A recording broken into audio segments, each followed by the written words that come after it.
Hey everybody, welcome to the channel, and yet another day where we are back at it on the C10 project. We still need a name, so if anybody's got any bright ideas for our C10 project, shoot us a note. But right now we're just cleaning up the frame rails, trying to get them nice and tidy because they were covered in filth, right? Oh, that's an understatement. Yeah, absolutely disgusting. About 50 years of grease, junk, dirt, oil, grime. Right. Maybe a little bit of lava, I don't know. It was gross. But yeah, what is that one car that it's not Freiberger, is it? Is it Freiberger? He calls his Mustang the Disgustang. So we'll call this the Disgust truck. I don't know. But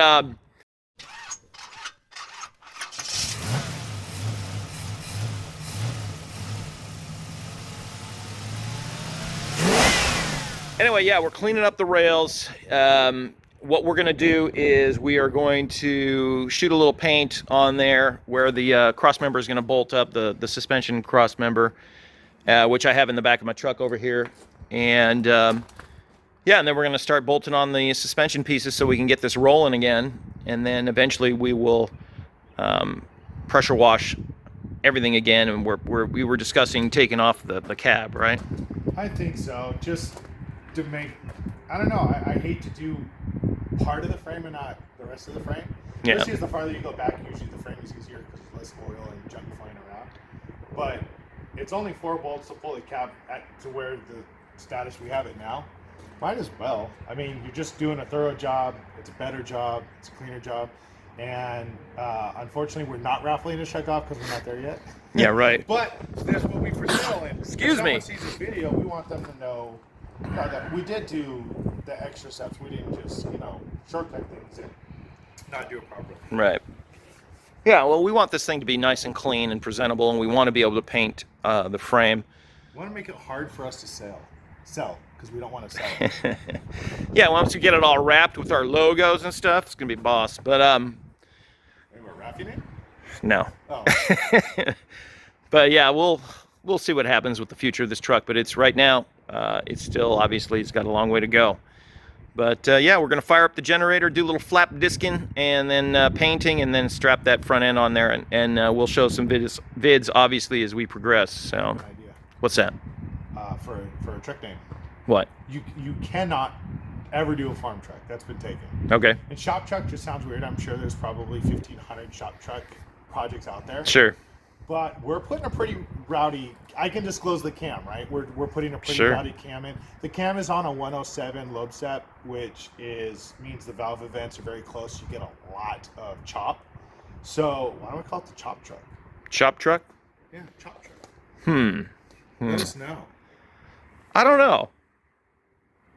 You want to call it the hot dog truck? Yeah, the hot dog getter. If you notice in the videos, there's a routine that our daily break is a hot dog break. Got to get the dog. But anyway, yeah, if anybody else likes hot dogs, give us a thumbs up. And if you like my name of the chop truck, give us a thumbs Chop up. truck, all right.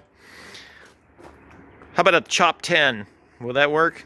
I'm okay with that. Chop 10. All right. Well, we'll work on it and we'll get back with you.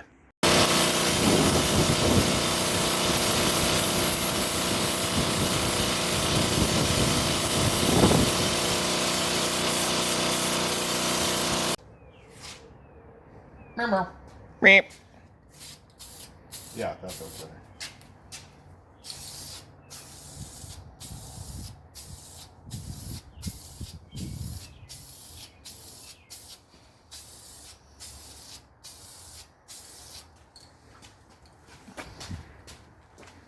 Even strokes. I think you're a little too far, buddy. Yeah.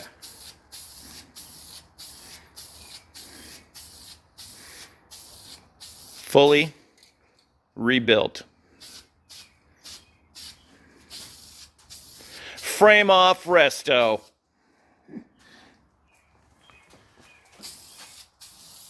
Beautiful. Nice, happy little strokes. Nice. With Star Cars. Car Stars. Hey, everybody. I guess my intro is repetitive. I ruined it. He ruined it. What a D-bag. All right, well, cross member. Yeah. Cross members on. Moving forward. Right. So, all right, everybody. I'm gonna mark today down as far as I'm concerned, one of the most difficult days on this build so far, and that's only because of these ball joints. And I rented a ball joint installer slash uninstaller from AutoZone, and the thing was a pain in the butt to use because these ball joints were in there pretty damn tight, and it just took a lot of torquing on it to get it off, and it was a lot of exertion. So a hydraulic press would be the preferred method in the future for putting these in and out, as far as I'm concerned. But anyway, yeah, we had a little bit of a snafu with these A-arms. I got them off eBay, and they said they came with the later ball joints, the 73 to 87 ball joints. And this 2-inch drop spindle, 2.5-inch drop spindle was supposed to work with the later ball joints because that's technically a 1975 C10 spindle. Well, it didn't fit. The ball joint would not stick up all the way through the spindle. So I went to AutoZone and got a 1974 ball joint, and pop, sure enough, fit right through the spindle. So the ball joints that came on these A-arms, the A-arms looked decent, but the ball joints themselves were not right. The top one is, as far as I can tell. Bottom one, negative. So I don't know what was on the bottom of this thing. I've already contacted the seller. I doubt he's going to provide me any reasonable explanation. But yeah, so we had to remove them and put in the other ones, which cost me about an extra $100 in ball joints, which was a pain in the butt. But look, it's coming together. Looks pretty damn good, actually, I think. Hey, future buyer. Yeah. Have some super sick new ball joints. Yeah, super sick. Super sick ball. I mean, the whole front end is going to be new. I mean, new shocks, everything but the springs, basically. Springs are the same. There they are. Yeah, springs are designed for really your ride height. That's all they do. We went with, what's it, a 2-inch drop spindle? 2.5. 2.5-inch drop. So all that does is change the geometry from the spindle being here, moved it center line up 2.5 inches. So it sets everything down in, but the geometry is the same. So the benefit of that, instead of cutting your springs and lowering it, is you retain the factory ride quality. Those springs have the spring rate from the factory still in them. That's the way they're designed to be. So this kit is the proper way to maintain your ride quality while lowering your truck. And we only do things the proper way. So that bolt is holding some tension, some serious tension from that spring. Ready? And hopefully that spring doesn't...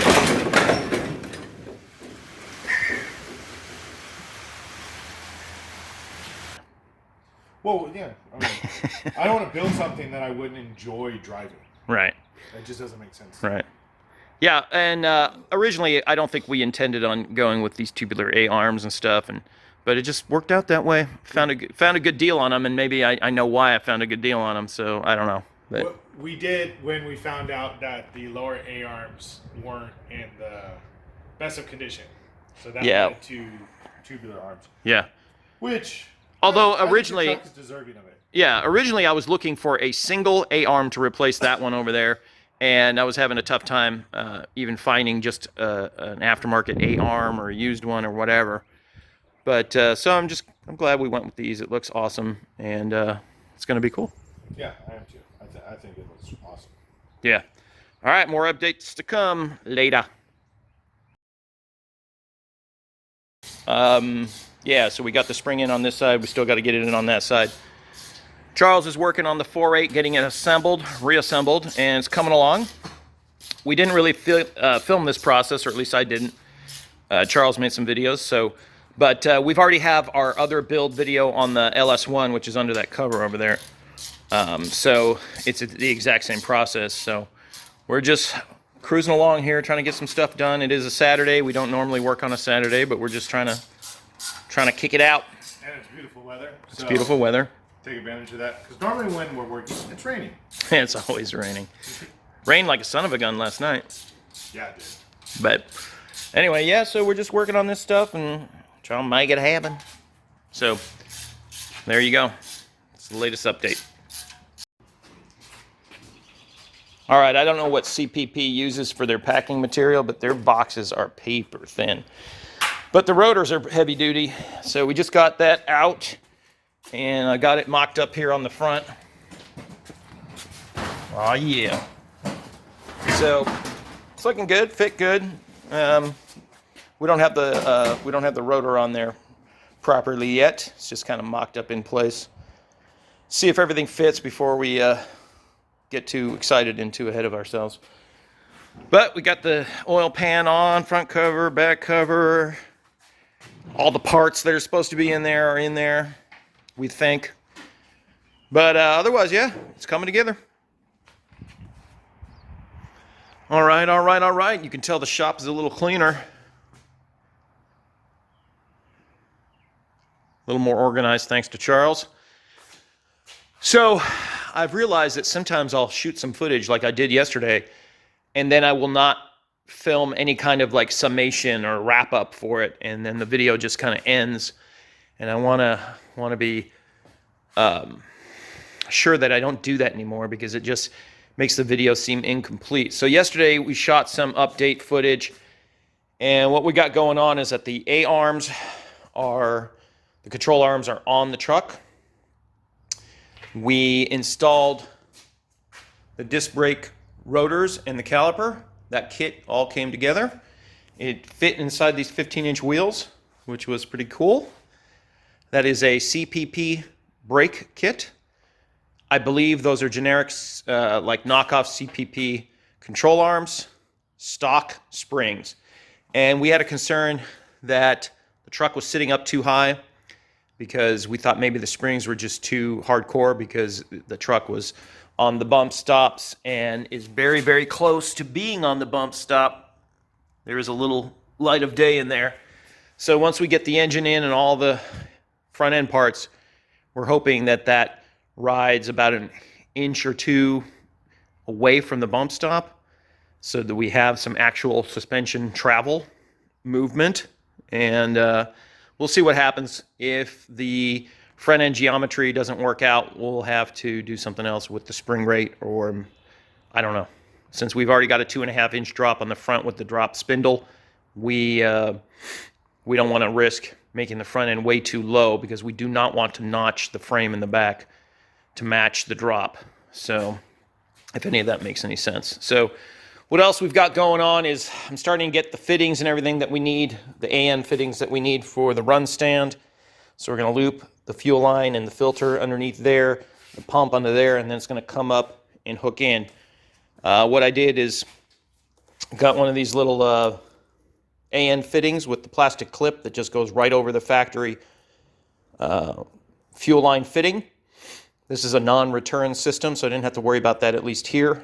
So this little plastic clip fit over the notch on this fuel line, and then this AN fitting just snapped right over the top. Super simple. Yeah, so I'm going to run some fittings and just kind of generically mock up a fuel supply. I got the starter for the LS1, so we're going to get that on there, and then we're going to kind of keep moving forward to get this to a point where we can actually run this motor, which will be awesome. Our little starting panel is in place.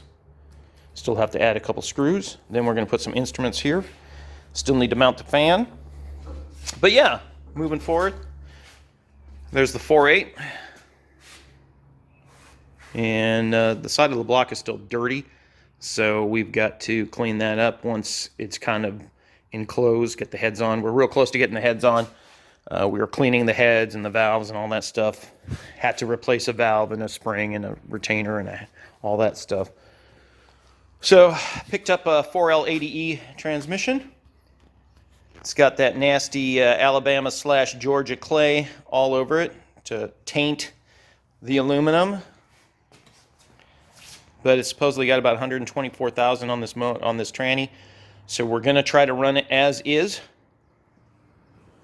Hopefully it'll actually work. And yeah, so that's the update for right now. Appreciate you watching. Stay tuned for more videos.